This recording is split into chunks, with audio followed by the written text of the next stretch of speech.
22 feet. Lots of room for one so swift of hands and feet as Sugar Ray to navigate in.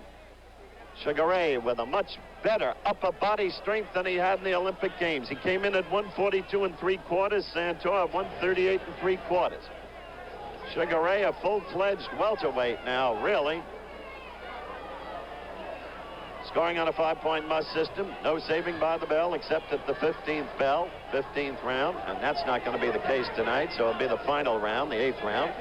And the 3 knockdown rule does not exist. This is not a championship fight. 3 knockdowns in a round do not automatically end it. And it will only be ended at the discretion of the referee in the event of 3 knockdowns. So some of the basics for the fight. The fight is using 8-ounce gloves. First round action. Sugar Ray, who will probably seek to be pacing himself as he essays the task of going 8 rounds for the first time in his professional boxing career. Each fighter had 145 amateur fights. Sugar Ray went into the Olympics well-trained, believe me. And when you go against the Soviet fighters, the Middle European or satellite country fighters, and the Cuban fighters, you are going against men of vast experience who don't turn pro in the American sense, so that they have the quality of professional fighters without being so categorized. Sugar Ray with a good right lead and a follow-up left. Those quick hands. As quick-handed a young fighter as you'd want to see. Sugar Ray at 21, Santore at 26. Here in the Baltimore papers, they were saying maybe Dundee overmatched Sugar Ray Leonard because Santore is no step. Far from it. See the time in the lower right-hand corner of your screen. We're into the final minute of round 1. But Dundee has a way of liking to break his fighters in tough, yet to be good enough to beat the opponent even though tough. So we'll have to see if Angie made a mistake and overmatched his young fighter. First round action.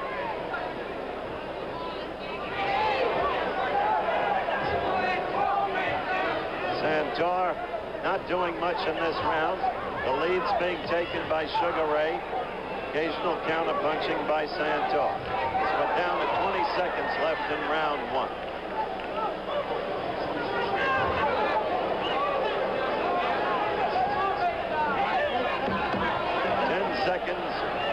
So we're counting down to the end of round 1, at which point we'll have a commercial break.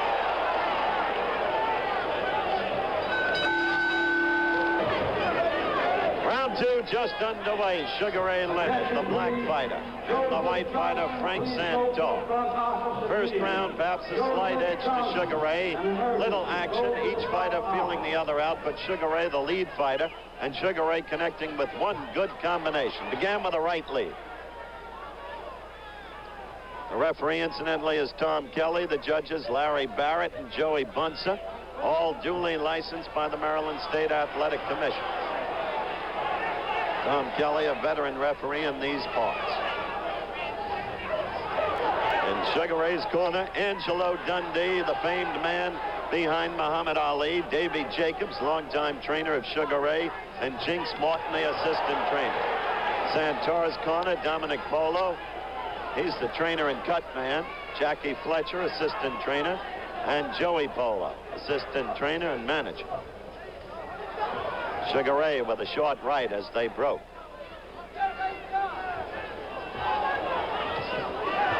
Good. Good. Oh, no, he slipped there. He was off balance. But he was jolted back by the Sugar Ray combination. Don't be misled by the roars of these local fans. He was not staggered, not about to go down.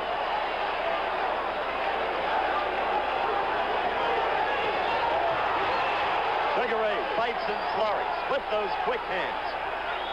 He learned a lot in Montreal under the coaching of Pat Nappy and Tom Johnson, our Olympic boxing coaches.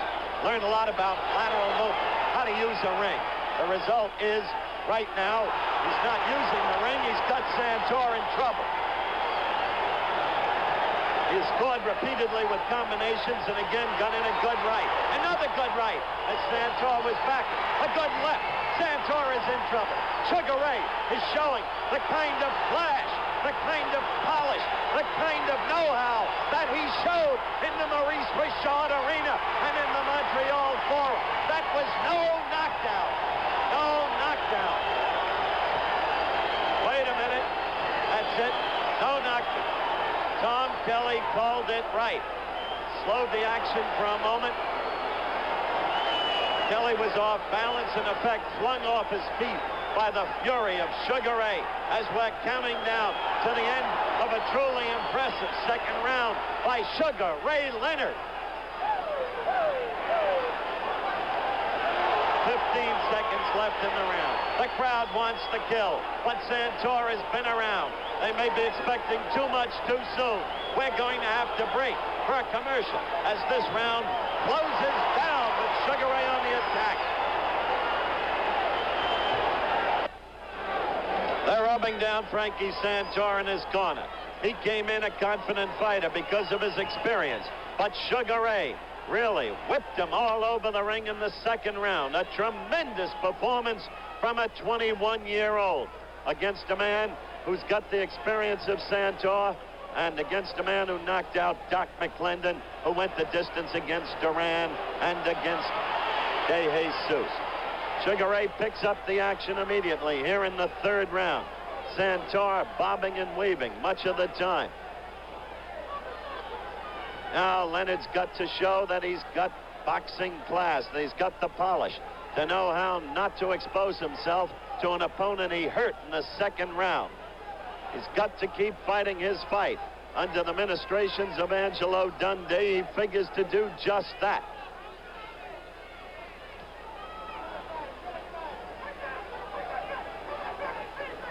Santore wanting to get to Sugar Ray, not quite knowing how to do it. Sugar Ray with a wild missing right.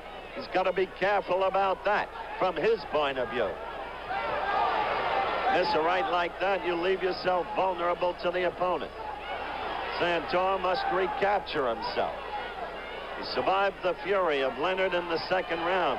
Now he's got to get a hold of himself, defense Leonard, and get in some jabs as he did there and start to make his own lead. That's his task. There is redness in the corner of Santore's left eye. Not blood, but redness. Sugar Ray gets that left in there. It's such a quick, darting, flashing left. Sugar Ray moving backwards, using that ring, 22 feet of it. By the way, this ring is not without ring history. Good left, good quick left jab, another by Sugar Ray. He gets it in the way the once youthful Ali used to. Again, that left. The ring with a ring history, May 25, 1965, St. Dominic's Arena. Good right, Lewiston, Maine. This is the ring where they had the invisible punch. Ali against Liston in the first round when the bewildered referee Joe Walcott kept running around the ring as the count went to about 24, and the late Nat Fleischer, editor and publisher of Ring Magazine, stopped it as a spectator in the corner. Sugar Ray Leonard showing, quite frankly, more than I thought he would show because of his youth, because of his inexperience against a veteran fighter like this. Comparably speaking, that is, a veteran fight. Coming to the end of round 3. Once again, as we close down the round, we will have a commercial break. We'll be right back. Fourth round action just underway. They've worked over that left corner of Santore's eye. He's got matter over it now. Stop any potential flow of blood. Sugar Ray going right to work with that quick, darting left jab. Straight and strong. Oh, how Sugar Ray's shoulders and upper arms have developed since Montreal. We'd like to alert our local stations that at the end of this round we'll be taking a station break. Now, fourth round action. So far, the fight has been all Sugar Ray Leonard. He started off this way against Willie Rodriguez. Rodriguez started to come back in the fourth round. But Sugar Ray looks to have stamina now that he didn't have in that last professional outing. He's as finely tuned as I've ever seen him. From the box offs for the Olympics at Burlington, Vermont, through Montreal. And oh, staggered by a left. No question, Santore was staggered by a left there. And Sugar Ray keeps peppering him with that left. This is a brilliant young fighter. There is no question about it. I realize Santore is not a champion, but he is a tough cookie for a kid this age. And Sugar Ray Leonard is just a brilliant young fighter.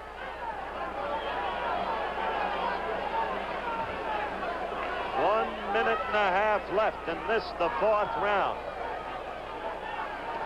What we have to watch for is Sugar Ray getting arm weary. We're right below Sugar Ray's corner. Angelo Dundee sitting next to us saying, hands up, baby. Let's watch closely for signs of fatigue. Punching himself out. Because Santore has not been floored yet. Good right lead. That's the right lead that's so, and in combination, lefts and rights. That's the right lead that helped him destroy Valery Lemesov of the Soviet Union.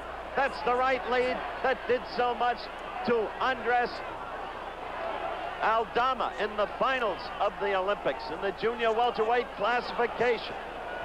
How often the right lead is becoming now a key weapon for orthodox fighters. A weapon of surprise, a weapon of power. Sugar Ray has him again.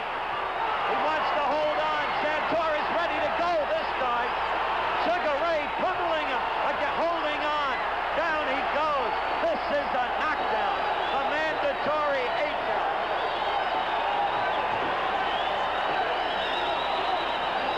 Tom Kelly checking out the fighter's eyes. Tom Kelly, the referee. Sugar Ray wanting. We'll be back with more of ABC's Wide World of Sports after this word from our local stations. The start of round 5, the bell just rang. We apologize for that station break. We had no choice. Committed to it. Under the circumstances, we had to go to it. Santore feverishly worked over between rounds. Sugar Ray coming out for the kill, but I just heard Angelo Dundee tell him exactly what I stated earlier. Don't open yourself up. Fight your fight. Keep fighting. Use that left. And occasionally the right lead that's been so devastating. But fight your fight. Keep your arms up. And that's what Sugar Ray is doing right now. Santore in desperate trouble. Knocked down in the fourth round. Trying to hold himself together. Find new moves. But unable to stay away from that flashing left. The quickness of feet. Look at Sugar Ray go after him. You'd think the kid had been around 3 years. Not just 21, with only 3 professional fights behind him. Some men are born to it. Ali was. This kid seems to be. No knockdown. Flung to the canvas by Sugar Ray, who now has much superior strength. They got up. Dominic Polo got up in Santore's corner, as if to say, hey, maybe we've had enough. He thought the fighter was knocked down, but no. We're approaching the minute and a half mark, and this the 5th round. So far, Sugar Ray has won every round. 1 knockdown, that in the 4th round. Sugar Ray following, trailing, looking for the opening, but not opening himself up. Fighting the way you should fight. As that quick left. The 2 rights, chopping rights, a missed uppercut, followed by a left. The hands are so quick. A minute left to go in the 5th round. A right uppercut that scored, then a left. It's all Sugar Ray Leonard.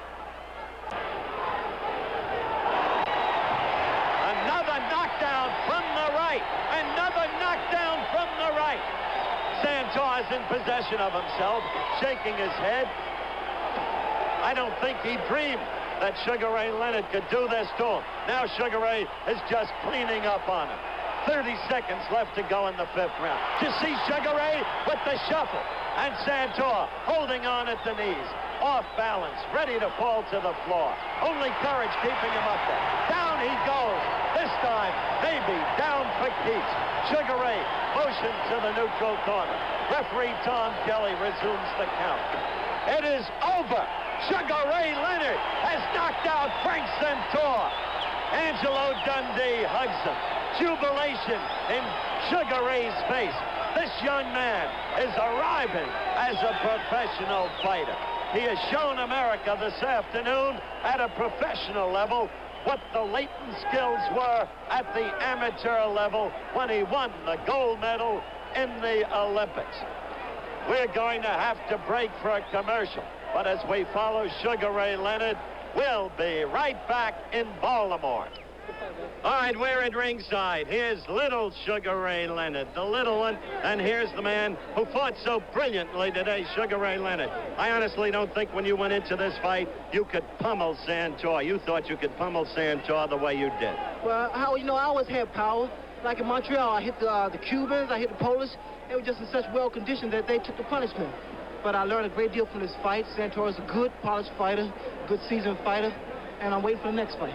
What it seems to me you have learned is how to hold yourself together and fight your fight and not get wild when you have the opponent in trouble. Exactly. Well, I'm learning as I'm going along.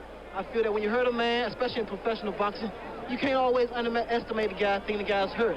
Because these guys are very tricky and very crafty. That's true, yet you touched on a point a moment ago I want to emphasize.